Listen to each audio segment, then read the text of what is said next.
KEAM 2025 ഇന്നോട്ടാണ് start ചെയ്യുന്നത്. 23, 25, 26, 27, 28 ആണ് 29 ആണ് എഞ്ചിനീയറിംഗ് എക്സാം നടക്കുന്നത്. 24ഉം 29ഉമാണ് ഫാർമസി നടക്കുന്നത്. സോ എക്സാം എഴുതാൻ 3 ടൈപ്പ് ആൾക്കാർ പോകുന്നുണ്ടാകും. ഒന്ന് ഫുള്ളി പ്രിപ്പയർ ആയിട്ട് നന്നായിട്ട് വൃത്തിക്ക് എഴുതാൻ വേണ്ടിയിട്ട് എല്ലാം പഠിച്ച് എല്ലാ തിയറിയും വൃത്തിക്ക് നോക്കിയിട്ട് പോകുന്നവരുണ്ടാകും. രണ്ടാമത്തെ ആൾ ഒന്നും പഠിക്കാതെ പോകുന്നവരുണ്ടാകും. എക്സാമിന് രജിസ്റ്റർ ചെയ്തു അപ്പോൾ പോയിട്ട് എഴുതിട്ട് വിചാരിച്ചിട്ടുണ്ടാകും. മൂന്നാമത്തെ ടൈപ്പ് ഇതിന് നടുക്ക് കുറച്ച് എന്തൊക്കെയോ നോക്കി അങ്ങനെ കുറച്ച് പേരുണ്ടാകും. അപ്പോൾ ഇതിൽ ടെൻഷൻസ് കൂടുതലുണ്ടാകുക മിഡിലുള്ള ആൾക്കായിരിക്കും. കാരണം ഞാനെങ്ങനെ പഠിച്ചില്ല, അത് നോക്കിയില്ല, ഇത് നോക്കിയില്ല, അങ്ങനെ കുറേ ഉണ്ടാകും. ഇനി ഫുൾ പഠിച്ചവർക്കും ഉണ്ടാകും. പഠിക്കാത്തവർക്ക് ടെൻഷൻസ് കുറവായിരിക്കും കമ്പാരിറ്റീവ്ലി. സോ എന്താ ചെയ്യേണ്ടതെന്ന് വെച്ചാൽ നിങ്ങൾ ടെൻഷൻ അടിക്കരുത്, കൂളായിട്ട് എക്സാം എഴുതുക. കീം എന്ന് പറയുന്നത് ഈസി എക്സാമാണ്, സിംപ്ലസ്റ്റ് എക്സാമാണ്. നിങ്ങൾ ഇത്രയും പഠിച്ച് തന്നെ, നിങ്ങൾ ഈ +1 +2 പഠിച്ച് തന്നെ വെച്ചിട്ട് നിങ്ങൾക്ക് ക്രാക്ക് ചെയ്യാൻ പറ്റുന്നതേ ഉള്ളൂ. സോ കുറച്ചെങ്കിലും നിങ്ങൾ +1 +2ൻ്റെ തിയറീസ് നോക്കിയിട്ട് പോവുക.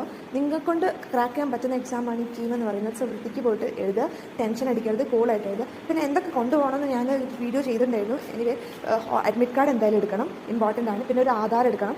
പിന്നെ വേണ്ടത് പെന്നാണ്. സോ ഇത്രയും സാധനം മതി. പിന്നെ ഡ്രസ് കോഡ് കീമിന് ഇല്ല. സോ കീം നിങ്ങൾ എന്തിട്ട് പോയാലും കുഴപ്പമില്ല. കുറേ പേര് ചോദിച്ചിട്ടുണ്ട് ഗോൾഡ് അലൗഡ് ആണോ. ഗോൾഡ് അലൗഡ് ആണ്. സിമ്പിൾ ചെയിൻസ് ഒക്കെ നിങ്ങൾക്ക് യൂസ് ചെയ്യാം, പ്രശ്നമൊന്നുമില്ല. പക്ഷേ കൂടുതലും ഇടാത്തായിരിക്കും നല്ലത്. പിന്നെ വെറുതെ അത് ആലോചിച്ച് ടെൻഷൻ അടിക്കണ്ടല്ലോ. പിന്നെ ജീൻസ് ഇടാൻ പറ്റും. പിന്നെ എന്താ ഫുൾ സ്ലീവ് ഇടാൻ പറ്റും. വാച്ചസ് നിങ്ങൾക്ക് യൂസ് ചെയ്യാം. സ്മാർട്ട് വാച്ചസ് പറ്റില്ല. പിന്നെ എന്താ നിങ്ങൾക്ക് നിങ്ങളുടെ സ്ക്രീനിൽ തന്നെ വാച്ച് ടൈം ഉണ്ടാകും. അപ്പോൾ അത് നിങ്ങൾ ടൈമിൻ്റെ അങ്ങനത്തെ ആലോചിച്ച് ടെൻഷൻ അടിക്കേണ്ട. പിന്നെ എന്താ അങ്ങനത്തെ ചെറിയ അങ്ങനത്തെ ടെൻഷൻസ് ഒഴിവാക്കുക. ഇപ്പോൾ നിങ്ങൾ കീം അടിപൊളിയായിട്ട് എഴുതിയിട്ട് വരിക. എക്സാം എഴുതുന്ന എല്ലാവർക്കും ഓൾ ദ ബെസ്റ്റ്. നന്നായിട്ട് അടിപൊളിയായിട്ട് എഴുതുക, ടെൻഷൻസ് ഒക്കെ ഒഴിവാക്കുക, കൂളായിട്ട് എഴുതുക.